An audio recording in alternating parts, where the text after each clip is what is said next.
Salut à tous et bienvenue sur notre chaîne. Aujourd'hui, nous allons parler d'un sujet très sensible, la fraude électorale au Cameroun. Nous allons voir comment est-ce que le renouveau procède pour opérer la fraude électorale chaque septennat. Nous avons un peu travaillé sur leurs différentes stratégies, comment est-ce qu'ils s'y prennent, quels sont les moyens qu'ils utilisent pour parvenir à leur fin. Alors, si vous êtes engagé dans le processus électoral en cette année 2025 et que vous voulez absolument que les choses changent, je pense que cette vidéo pourrait vous permettre d'être plus efficient, plus efficace. Avant toute chose, en ce jour, nous sommes déjà au mois de juin. Si vous n'êtes pas encore inscrit sur les listes électorales, sachez que vous êtes un peu en retard, mais il y a encore un peu de temps. Alors, inscrivez-vous sur les listes électorales afin de participer au processus du changement dans la paix. Alors, la fraude électorale au Cameroun est organisée en plusieurs phases. Déjà, nous pourrons commencer par la fraude préélectorale. Dans cette partie de la fraude, il y a un certain nombre d'éléments qui entrent en jeu, comme par exemple la démographie. Le RDPC est habitué à la fourberie. Il joue sur l'incertitude quant au nombre d'électeurs pour mieux manipuler ces pions de la fraude électorale. Si vous vous souvenez, le dernier recensement de la population au Cameroun était en 2005. Les résultats sont sortis en 2010 avec beaucoup de controverses. Par la suite, en 2015, on a annoncé un autre recensement, probablement pour prévenir ou pour prévoir les élections de 2018 à venir.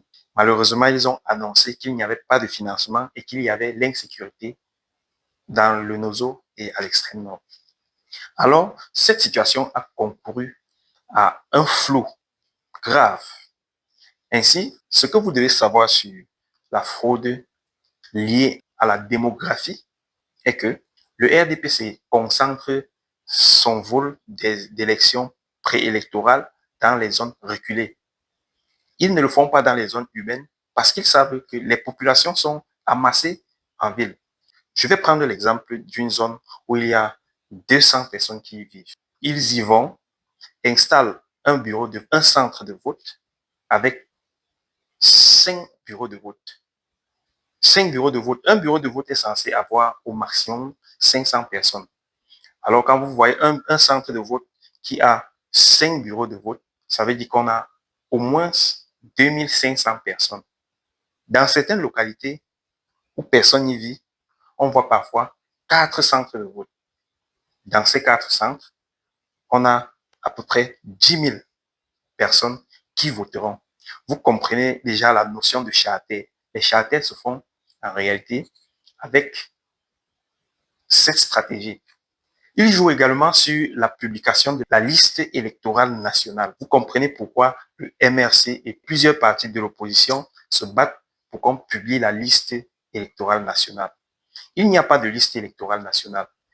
Ce qui fait que une personne qui est inscrite dans plusieurs bureaux de vote dans ces localités perdues où personne n'y vit peut aisément passer la journée à voter dans 7 bureaux de vote ou pratiquement dans plus de 10 bureaux de vote. Nous avons eu des témoignages de plusieurs personnes qui ont avoué par le passé avoir voté dans plusieurs bureaux comme ça avec le soutien logistique des élites de leur localité. Donc, la publication de la liste, la non-publication de la liste électorale nationale qui est prévue dans le code électoral, une de leurs fraudes, une de leurs stratégies de fraude.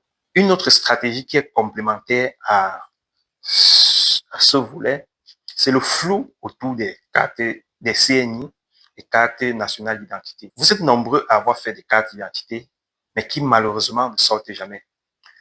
Pendant ce temps, des élites dans des localités proches du RDPC ont la facilité de produire les cartes d'identité nationale à plusieurs personnes qui passent le temps à effectuer le vol des voix.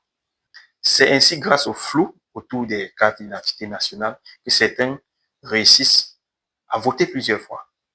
Eh bien, avant de parler des stratégies de fraude électorale à partir du jour des élections. Revenons à une manœuvre qui est arrivée comme ça, comme par hasard en 2018. Le budget de campagne alloué aux partis politiques retenu a été divisé en deux par rapport à 2011. Chaque candidat a reçu 15 millions seulement et ces 15 millions sont arrivés en retard.